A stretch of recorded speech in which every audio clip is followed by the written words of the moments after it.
Here we have a pre-calculus problem. Okay, let's go to the question. Log base e of 2 times log base x of 625 equals to log base 10 of 16 times log base e of 10. What is the value of x? Okay, here we have an equation, and in this equation we have to solve for x. Okay, now let me write the given equation as it is. That is log base e of 2 times log base x of 625, that is equal to log base 10 of 16 times log base e of 10. Okay, here when I consider the product of the logarithms, two logarithms on the right side, the base of the first logarithm and the argument of the second logarithm are equal. Okay, usually we multiply two logarithms and simplify when the two logarithms meet one of the two conditions. Let me explain the two conditions. That is the log a to the base b times log c to the base a.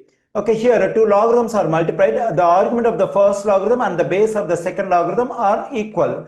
Then what we can do is we can mark the part which covers the argument of the first logarithm and the base of the second logarithm. Okay, now we can remove the part which I marked over here, and I can write the rest. That is log base b of c. So this is one condition. The second condition is log base b of a times log base c of b. Okay, here when I consider the product of these two logarithms, the base of the first logarithm and the argument of the second logarithm are same. So now we can cover the part which includes the base of the first logarithm and the second logarithm along with this argument. We can remove the part I marked, and we can write the rest. There is log base c of a. So we'll be able to multiply and simplify two logarithms if the two logarithms meet one of these two conditions. That is the argument of the first logarithm and base of the second logarithm must be same. Otherwise, the base of the first logarithm and argument of the second logarithm must be same.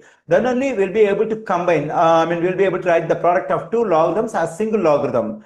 Okay, now when I consider the stuff on the right side we have over here, the base of the first logarithm and argument of the second logarithm are same. So now we can mark the part which includes the base of the first logarithm and the second logarithm along with the argument. So now we can remove the part I just marked. Now we can write the rest. That is log base c of 16. So the stuff on the left side we can write it as it is. It is log 2 to the base c times log base x of 625. Okay, now log base c of 2 times log base x of 625 equals to log base e. Actually 16 is a power of 2, so we can write this 16 as 2 to the 4th power. Now let me continue. Log base e of 2 times log base x of 625 equals to, here we can use the power rule of a logarithm. What is the power rule of the logarithm? Let me write the stuff over here. That is log base a of m to the nth power. Here the argument of the logarithm is a power. Whenever the argument of a logarithm is a power, so the exponent we have over here at the argument can be moved in front of the logarithm, and it has to be multiplied by the logarithm. That is this exponent n, I'm going to write in front of the logarithm. That is n times log base a of m. Okay, the same thing we can do over here. That is we can move this exponent 4 in the argument in front of the logarithm. Then I'm getting 4 times log base e of 2. Okay, here two logarithms are multiplied on the left side. One of the logarithms contains a base e and argument 2, and here 4 and this logarithm are multiplied, and the same stuff we have over here. That is whatever stuff we have, the same stuff. So now what I can do is I can divide both sides of this equation by log base e of 2. Let me do it. Log base e of 2. So this one will cancel. Here also this one will cancel out. Okay, let me continue over here. Then I'm getting log base x of 625 equals to 4. Actually, this equation is in logarithmic form. To solve for x in this equation, we have to convert this equation to exponential form. For that, we have to consider the stuff on the left side, because we have logarithm on the left side. So to convert this equation to exponential form, we have to move this logarithm along with the base x to the right side of the equation. When I move this logarithm along with the base x to the right side of the equation, we have to ignore this logarithm. We have to consider only the base x on the right side. The value which already exists on the right side, that is this 4, will become the exponent of this base x. Then we get x to the 4th power on the right side.